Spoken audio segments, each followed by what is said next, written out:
안녕하세요. 트러스트 커넥터 서광대 윤석입니다. 빅테크들이 다 많은 발표들이 있었죠. 오픈 AI, MS 계열도 있었고요. 애플도 있었고, 또 한 큰 축이 있죠. 구글입니다. 구글에 대해서는 사실은 인터넷 모바일 때 갖고 있었던 그 영향력보다는 AI로 물론 트랜스포머 자체는 구글이 만들었음에 불구하고 구글의 기술이지만 그거를 베이스에서 지금 오픈 AI가 MS 너무 치고 나가서 구글이 상대적으로 인터넷 모바일 시대보다는 약간 임팩트가 덜한 거 아니야? 이제 그런 외부 그런 경향들이 있는데요. 저도 이제 인터넷 모바일 겪었던 세대로서 봤을 때는 구글이 그 기술력에 대해서는 사실은 또 만만치 않다라고 하는 그런 역량이 있는 회사이기 때문에, 그리고 이제 사실은 검색 시장부터 시작했잖아요. 그런 거에서 자기의 어쨌든 살을 깎아 먹지 않기 위해서 약간 좀 슬로우하게 대응했던 것들이 지금 예상보다 너무 빨리 오픈 AI가 치고 나가서 구글이 많이 좀 어려움을 겪고 있는 건 맞지만, 오늘은 구글 2024 I/O에 대한 내용을 좀 해보려고 합니다. 그래서 AI 이제 개요, 이제 적용, 이제 복잡한 질문에도 답변이 가능할 수 있도록 하고요.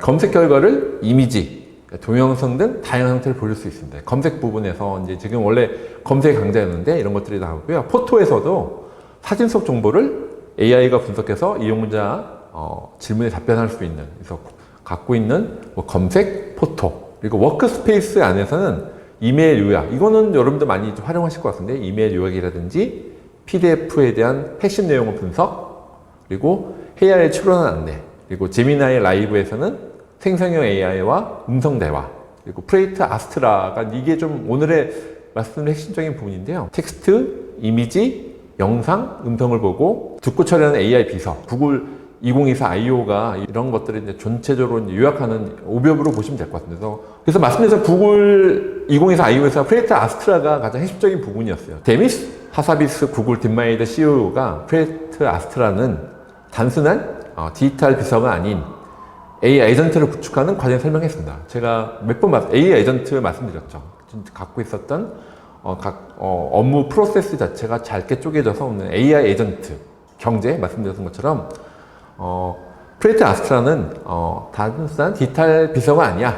AI 에이전트를 구축하는 과정이라고 설명했습니다. 그래서 생성형 AI 제미나이 기반의 멀티모달 AI 비서다. 그러니까 멀티모달 AI 비서 기반의 AI 에이전트로 가는 그 프로세스 한 과정이다 라고 보시면 될 것 같습니다. 지난 영상에서 보시면 GPT-4.5가 옴니 모델을 통해서 멀티모델을 했었잖아요. 재밌는 거는 바로 하루 전에 GPT-4.5를 발표했죠. 왜냐면 이 구글 2024 I/O 프레이트 아스트라를 약간 견제하기 위해서입니다. 그래서 텍스트뿐만 아니라 이미지, 영상, 음성 등을 한 번에 처리할 수 있는 미래형 AI 비서 서비스다. 그리고 이것들은 향후에는 AI 에이전트로 가기 위한 한 시작점이다 보시면 됩니다.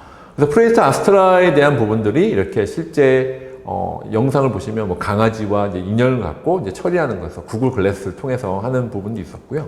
구글 I/O에서 이제 칼을 갈긴 했는데 GPT-4를 먼저 발표해서 약간 김이 빠졌다는 있습니다만, 어쨌든 구글이 오픈 AI에 대비한 장점이 무엇일까라고 이제 정리해봤습니다. 그래서 검색, 구글 포토, 워크스페이스, 디바이스 등 20억 명 이상이 사용하는 구글 제품 전반에 제미나이를 적용한 것입니다. 그래서 여러 서비스의 통합이 가능하다.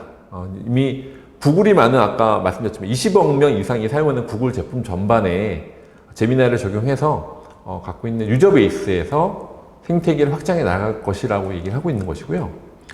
안정적인 현금 의뢰에서 나오는 자본과 다양한 고객, 제품이 이제 구글의 강력한 무기죠. 이미 인터넷 모바일 겪어서 갖고 있는 아까 20명 갖고 있는 유저 베이스, 그리고 자본, 이런 다양한 고객과 제품이 구글이 갖고 있는 강력한 무기다. 세 번째는 구글은 차세대 TPU를 계속 개발하면서 인프라 비용을 전체로 좀 낮추고 있습니다. 이를 통해서 AI 학습 비용은 물론이고요.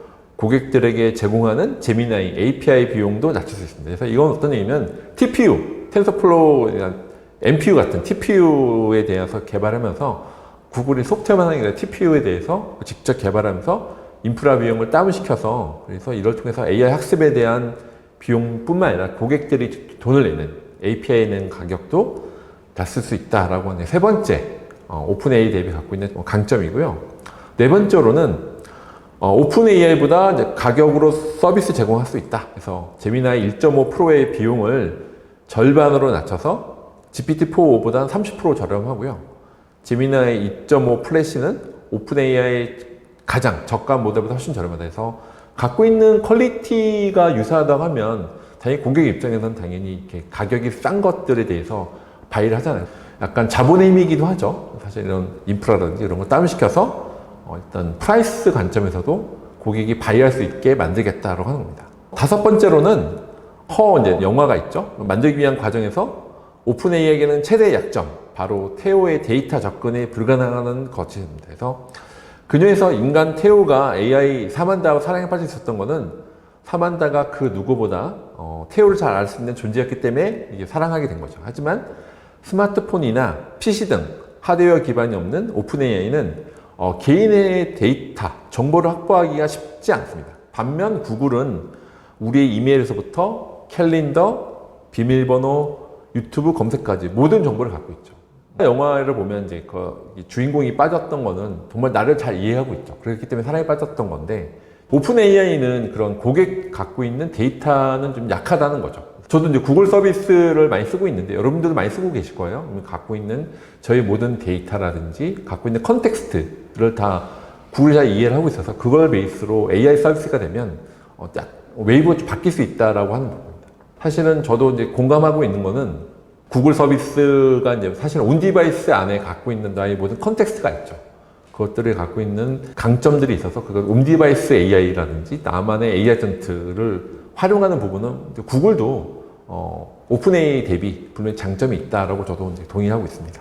이제 구글 스마트 글래스 같은 경우에 보면 크리에이티브명으로 AI 비서하고 카메라 기능이 장착된 것들이 있고요. 카메라가 주변에 있는 환경을 파악해서 컨텍스트를 이해하는 거죠. 그래서 목표 지점과 얼마나 떨어져 있는지 마치 이제 아이언맨에서 나오는 고글에서 나오는 것처럼 그래서 실제 안내주든지 외국어를 실시간으로 번역하는 등 다양한 활용할 것으로 알려져 있습니다. 오픈 AI가 뉴 서치 엔진을 만들겠다라고. 왜냐면 구글이 갖고 있는 장점이 이제 서치 쪽이니까. 그래서 오픈 AI가 구글에 맞서서 오픈 AI 검색 상품을 발표 예정을 하기도 했습니다.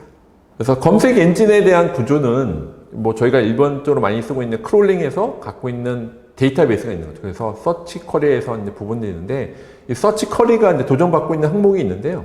지금은 이런 구글이 시장 점유율이 하락 중에 있습니다. 확실히 MS나 오픈AI 영향이 있으면서 검색 엔진 시장 점유율이 점점 내려가고 있어요. 그래서 사실은 MS 빙이 그래프를 보시면 이렇게 올라가고 있는 게 느껴지실 거예요. 그래서 이런 부분에서는 구글에서 검색 시장률이 하락 중에 있다. 이게 약간 알럿이 뜬 거죠. 구글 관점에서 이런 것들은 좀 좋은 시그널은 아닌데 MS 빙이 시장 점유율이 좀 올라가고 있어서 이런 것들에 대해서는 확실히 사실은 저도 구글 검색을 쓰고 있지만 점점점 오픈 AI나 MS 빙을 쓰는 경우도 있고 우리나라에서도 보면 이런 관점에서 보면 약간 네이버라든지 구글이라든지 이런 관점에서는 어쨌든 구글의 검색 시장 점유율이 하락 중에 있다라고 하는 것들은 분명히 여러분들 한번 같이 생각해 보실 만한 부분입니다. 구글은 원래 넘사벽이었잖아요. 검색이 넘사벽이었지만 이번 오픈 AI나 MS 이런 AI 웨이브 통해서 많은 변화가 있었죠. 그래서 이런 관점에서 기존에 있던 검색에 대한 안주하면 안 되고 혁신적인 서비스를 나와야 되지 않을까 하고 하는 이런 제가 구글의 이제 사항을 보면서 구글 I/O 아까 말씀드렸던 오픈 AI 대비 장점도 있지만 거꾸로 보면 저희 네이버 관점에서 보면 네이버도 지금 사실은 이런 검색 시장에서 우리나라 이제 독주 아닌 독주처럼 있었지만 이번 웨이브는 잘 넘겨야 된다. 그래서 이번에 AI하고 이런 융합 관점의 서비스를 잘 혁신적인 서비스를 내야만이 아마 한국어를 잘해요. 소브린 AI로만 갖고는 아마 고객들의 호주머니를 열는 게 좀 한계가 있잖아요. 왜냐면 이미 우리나라 네이버에서는 이미 검색 시장을 많이 갖고 있죠. 커머스도 갖고 있고 여러 가지 연결고리들이 있는데 이런 고객이 갖고 있는 데이터 관점에서 AI에 대한 혁신적인 서비스를 놔야만이 고객이 willing to buy 할 수 있는 그 서비스에 대해서 혁신적으로 전략적으로 개발할 시기가 된 것 같습니다. 결론을 말씀드리면 검색 시장에서 강자에 대한 역할에서 이번 AI 웨이브가 AI로 바뀌는 거죠. 검색 시장이 튈 수밖에 없어요. 왜냐면 고객 입장에서는 이제 대화로 내가 필요한 게 뭐야 이제 검색해서 이제 그걸로 광고를 했다면 좀 AI 시장에서의 커머스, AI 시장에서의 검색이 아니라 광고죠. 검색 시장에서 광고와 커머스를 통해서 시장을 확보했듯이 이런 웨이브에서는 네이버와 이제 구글에서는 어떻게 이 커머스와 광고를 잡을 것이냐 굉장히 아마 치열한 경쟁이 있을 거라 예상이 되고요. 그래서 검색 시장에 대한 다운되는 이 와중에 어떻게 하면 타개할 수 있을지에 대해서는 같이 한번 여러분들과 한번 논의하는 시간들이 있었으면 좋을 것 같고요. 그래서 오늘은 이걸로 마치도록 하겠습니다. 감사합니다.